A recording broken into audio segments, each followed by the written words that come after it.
Welcome to Echoes of Africa, where hidden stories, bold voices, and untold truths rise from the heart of the continent. Before you dive in, hit subscribe and turn on the bell, because every echo here reveals the Africa they don't want you to see. Africa just became a global battery boss, and the U.S. Senate is leaning in hard. Washington now admits Africa's mineral reserves could power America's next-generation electric vehicles. With roughly 30% of the world's critical mineral reserves, Africa holds lithium, cobalt, graphite, and rare earth metals that are absolutely essential for the green transition.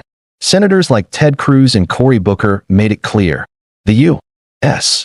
can't keep relying on China for these minerals. America is rethinking its strategy, from purely extracting resources to forging long-term partnerships built on value, investment, and development.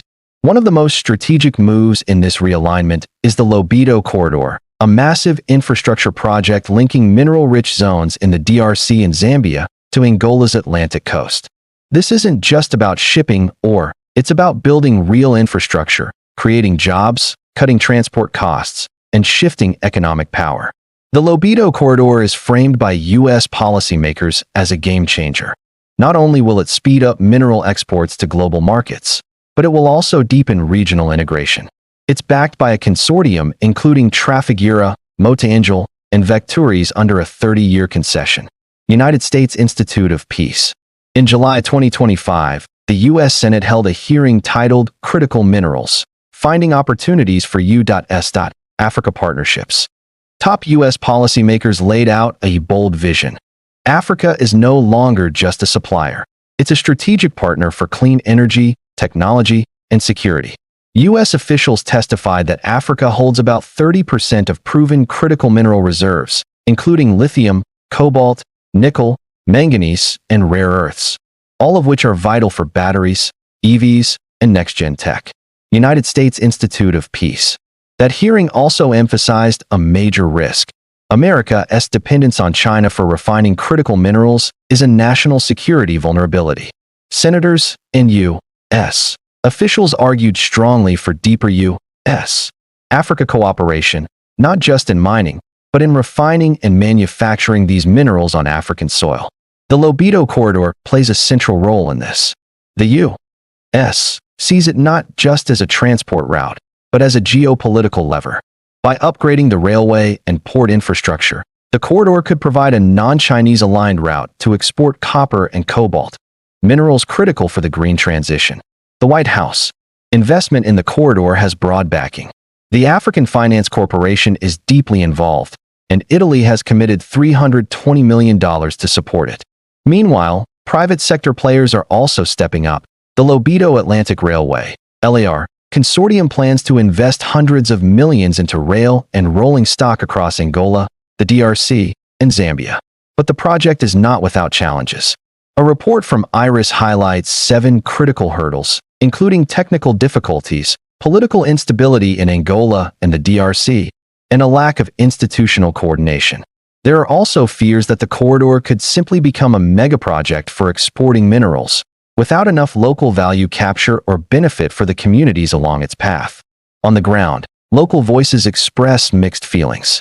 In some parts of the DRC, people warn that the corridor could enable modern plundering, extracting their mineral wealth while they see little benefit. Others worry that the job creation might not materialize, or that transport will prioritize mining companies over local needs. Despite the risks, the potential upside is massive. African governments now have leverage to demand refining, processing, and even battery manufacturing inside their countries rather than just exporting raw ore. That could drive industrialization, create high-value jobs, and diversify economies that have long depended on resource extraction. Analysts say countries like the DRC, Zambia, Zimbabwe, and South Africa could become battery material hubs, not just mining backwaters. Strategically, this also gives African nations geopolitical influence. By anchoring critical mineral supply chains, they can reposition themselves not only in the green energy economy, but on the global diplomatic stage. If the revenue from these minerals is reinvested wisely into infrastructure, education, and local industries, it could fuel sustainable growth and reduce long-term dependence. Yet success hinges on how deals are structured. African leaders must negotiate aggressively to secure value capture clauses, safeguarding refining and manufacturing rights. Without that, they risk being perpetual raw material suppliers. Financing and governance remain key challenges. The U.S. has made bold commitments, but delivering on them requires coordination, risk management, and transparent institutions. Civil society groups also warn about social and environmental impacts. Mining carries real ecological and community costs, especially in politically unstable regions. If done well, this moment could redefine U.S.-Africa relations. Instead of aid-based engagement, we could be seeing real strategic partnership. Africa's mineral wealth might be the foundation not just for a greener world, but for more sovereign, resilient economies. Now, the big questions. Will U.S. firms build refineries on African soil? Can African governments turn the corridor into a real value-add engine? Will local communities share in the benefits? Can this be a true win-win? Or will old patterns of extraction just repeat? Africa's critical mineral moment is here. The U.S. Senate's recognition isn't symbolic. It could spark a new chapter of strategic cooperation, economic empowerment, and global influence. Africa has the resources. The world is starting to realize it. You've been watching Echoes of Africa, where every story carries the sound of tomorrow. If this moved you, subscribe now, like, and share so Africa's voice never fades into silence.